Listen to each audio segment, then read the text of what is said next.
Hi, everybody. We knew for years that support groups were desperately needed, and it's something that people are always asking us for groups. So I'd love to hear a little bit from Joan or Chris, and just telling us what exactly is a support group?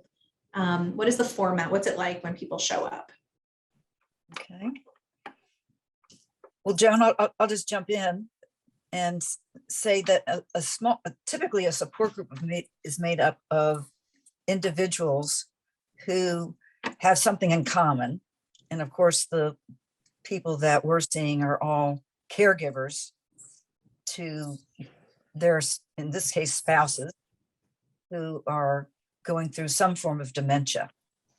And the purpose of a support group is not therapy, but what it is an opportunity for people going through a very similar, and in this case, very difficult journey. And what it enables others to feel and see is that they're not going at it alone. And there is comfort in that. And also through talking and getting to know people, and people open up about their situations, often individuals can provide really good ideas to the others and provide encouragement and support.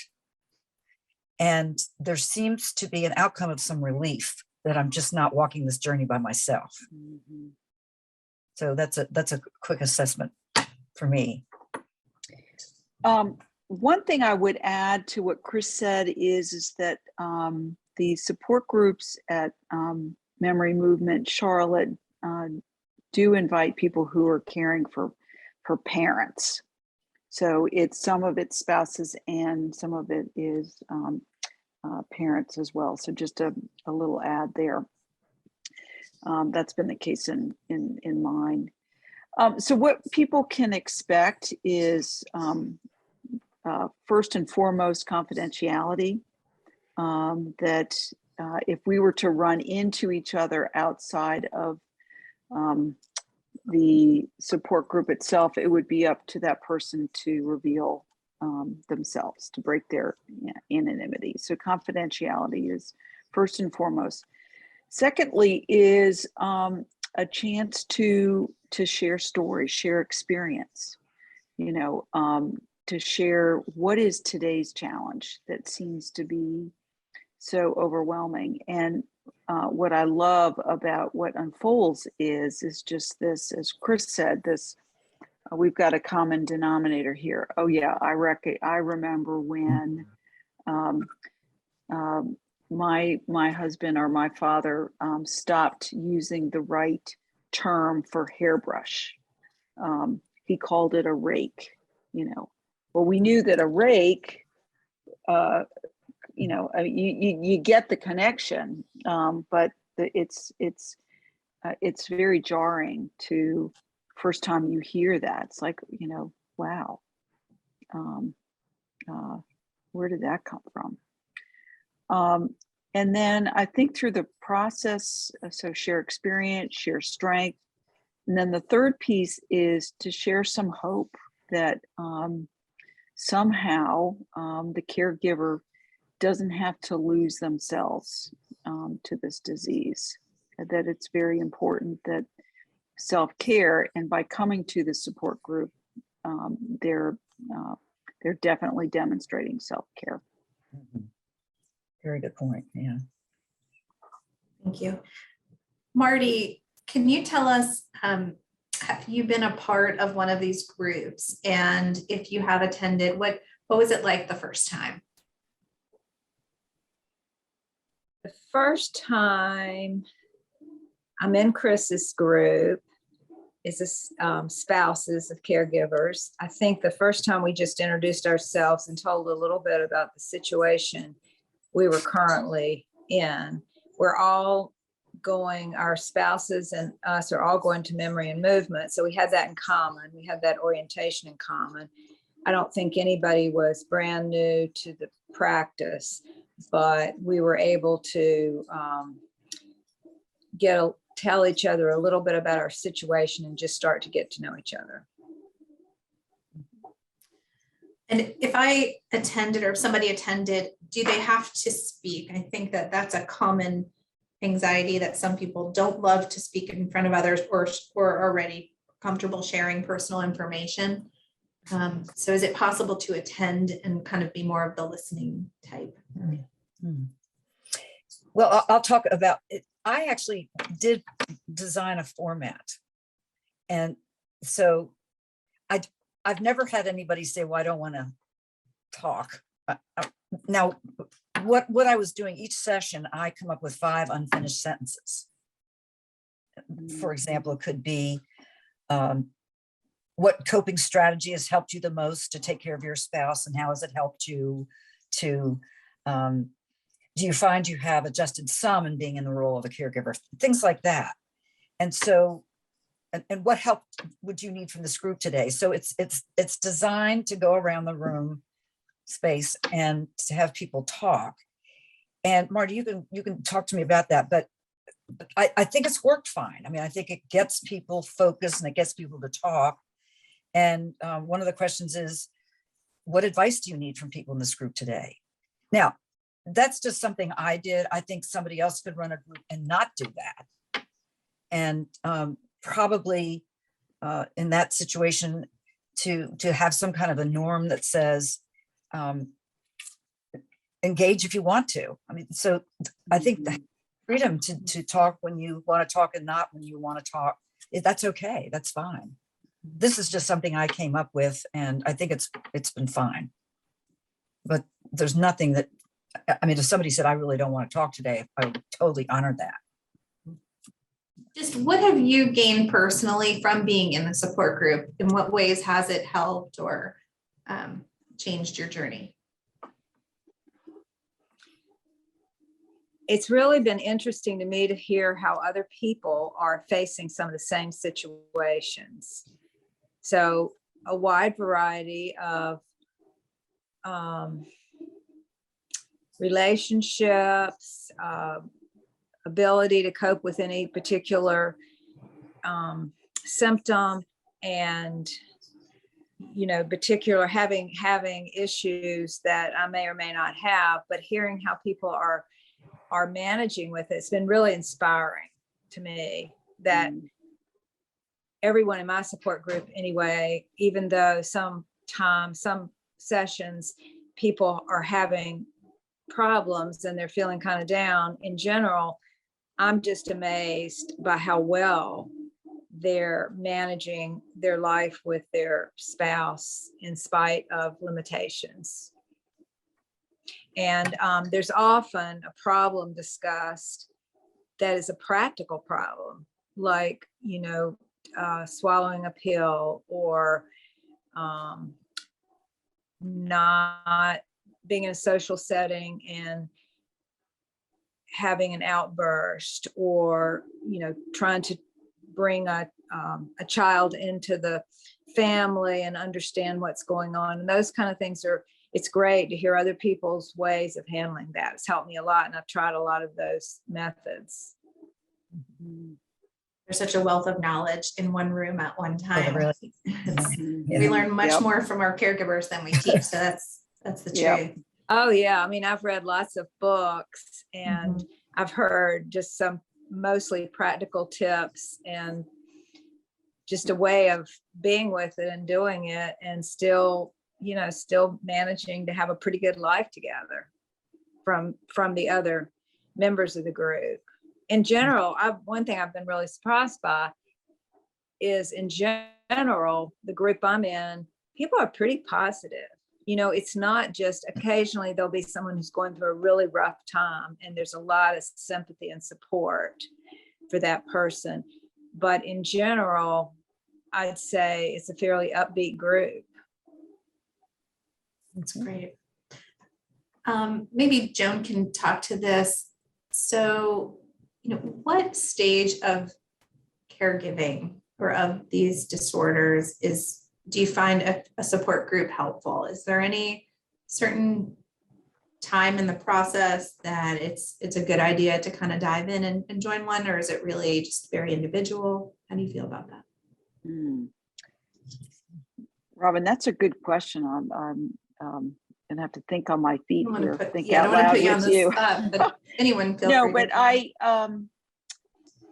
let me take a stab and let Chris and Marty jump in. I think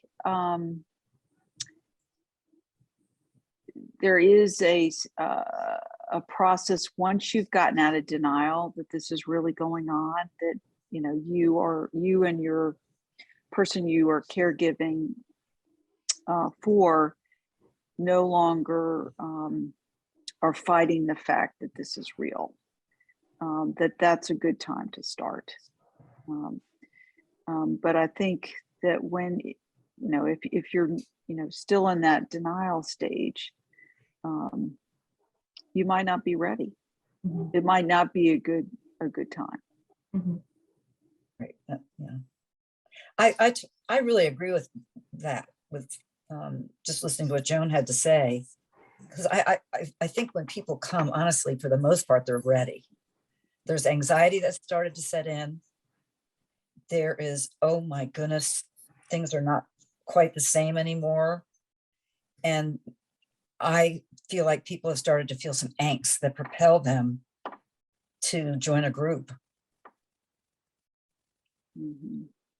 and hopefully see that they're not alone. Because I think that's the gift of care groups too, is you just don't have to be alone in this. Yeah. Right. I do think this occurred to me as we were talking, that going to your first meeting is a huge step. Mhm. Because this may be the first time that you really are accepting the fact that Yeah. this is happening. And this is a really, really tough disease, and it's tough for the person who's in it, and it's tough for those that love that person, and most importantly, the primary caregiver. That's great. And, I'm curious, Marty, do you feel as a participant that it's nice when people are in similar stages of caregiving, or is it just as helpful to have people that have kind of unique situations, and people can we get as much out of it when people are in a different, so for instance, if it's a spousal group, but I'm a child of a patient, do you all feel like that would be a good place for me to dip my toe in the water, or should I be looking for groups that have a similar dynamic to what I'm dealing with? Well, personally, I've really enjoyed that everybody is in the group is dealing with a spouse, including Chris herself when Bill was alive. It's been really helpful because I do think it's a different relationship when you're living with someone full-time and they're your spouse and you've had the role of a spouse, as opposed to when you're the child and perhaps not living with your parents or even further away from them. There's some real differences. So that's been very helpful to me, to be in a group with all spouses.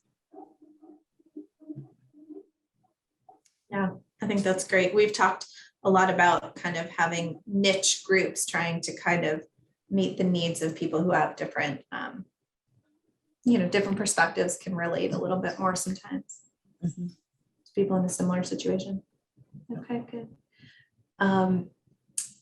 And would you say, and I guess this is for either Chris or Joan, but would you say that overall, some people feel that it could be quite a depressing thing to be around people who are struggling, and that is a big hesitation of why people are worried about going? Maybe they would learn things that are further down the line in the journey that might be scary or uncomfortable. Does the format lend itself to that kind of feeling, or is that a misconception about? Well, I guess what I would say is that you can't help be in a group around this issue where people don't go into pain. And so I have found as the support group continues to meet, the bonds are closer and closer. And so the empathy when somebody's going through a tough time is just so special. And, you know, it takes a while to get to that place of opening up where you are sharing some suffering or something terrible has happened. So I have found that to be quite powerful, actually, because I see members, not necessarily me, but the members really caring and empathizing in a way that I think is very helpful. And so what would you say, Marty, to a caregiver who wasn't sure if they should try it, try a support group? Do you have a message that you would love to tell them?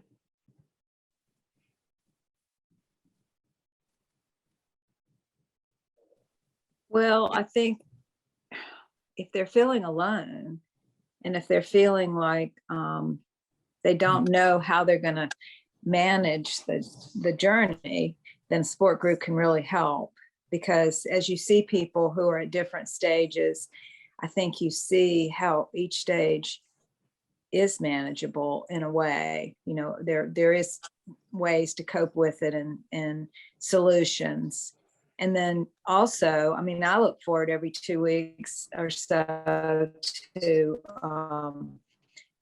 have the same group with the same members, which maybe that isn't always practical, but that's been really wonderful because we've gotten to know each other. And so I look forward to seeing each and every one of the people and feel like in what's happening in their lives and what's going on. So, you know, it is a group. In my normal, the rest of my life, people don't really get it.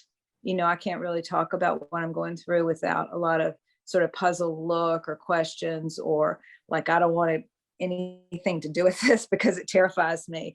But in that group, we can talk about anything and everybody just nods and offers either sympathy or ideas. And it's really great to be able to come somewhere and just be okay about what's going on with you. That's great. Anything you would add to that, Joan or Chris, to let caregivers know if they're unsure if it's something they want to try? I think that by virtue of the people that are in this situation, their ability to love on somebody quickly who's coming in for the first time, that feeling of welcoming really will take any fear and trepidation about this being new. You know, it's not unlike the welcoming feeling you get when you come into Memory Movement of Charlotte. You know, we are here, we get you, we don't know you, but you know, you belong here. Yeah, that's really, that's very, very well said, Joan. It kind of normalizes an abnormal situation. Mm-hmm. Yeah, It does, doesn't it? It really does. Because I think so. I also, and this seems counterintuitive and possibly disrespectful to the person with dementia, is that we do laugh a lot. I mean, there are some, and it's not laughing at the person with the disease. It's laughing at the situation. Yeah, you know, and our response, sometimes laughing, being able to laugh at ourselves for responding in such a way that's just not helpful. You know, why would we do this again? You know, and think and expect different results, you know? So there, and that feels so good. You know, I'm a facilitator of a care caregivers group and I'm laughing, and I'm coming, my serotonin level after the hour is up. Oh, yeah. Yeah. I think really warm feelings evolve for sure. And the care is there, and the ideas are fabulous. I think what people suggest, if somebody's going through a hard time and they're now coming to the next session, there's an immediate recognition of what that person's been through. So relationships grow very nicely, and the empathy continues to grow, and there's just no judgment. So I think there's a lot of relief. Yeah, and where else could you go and talk Right. about something? You can't, with your spouse, you can't talk to your spouse about it necessarily. A lot of people don't understand. People aren't particularly well educated about the disease. I wasn't. Yeah. Some things that seem really strange, I understand a lot better now. So I'm able to not take things personally or know what to do when something happens, because everybody says, oh yeah, that happens with me too. Yeah, well, I hear such positive things from people who experience support groups. We are so thrilled that you guys are sharing your expertise, and the Martys of the world are taking advantage of all the tools. I mean, as many tools are in your toolbox for such a difficult journey can really help. It really, really can. So we appreciate you putting your arms around our folks, but I hope that people will give it a try. And it's usually surprisingly a really positive experience for folks. I hear lots of good things. So, well, thank you all so much. Thank you, Chris and Joan, for leading our groups, and Marty for being such an active advocate for them, and being a wonderful caregiver. So thank you all so much. Thank you. Thanks, Robyn. Thanks all.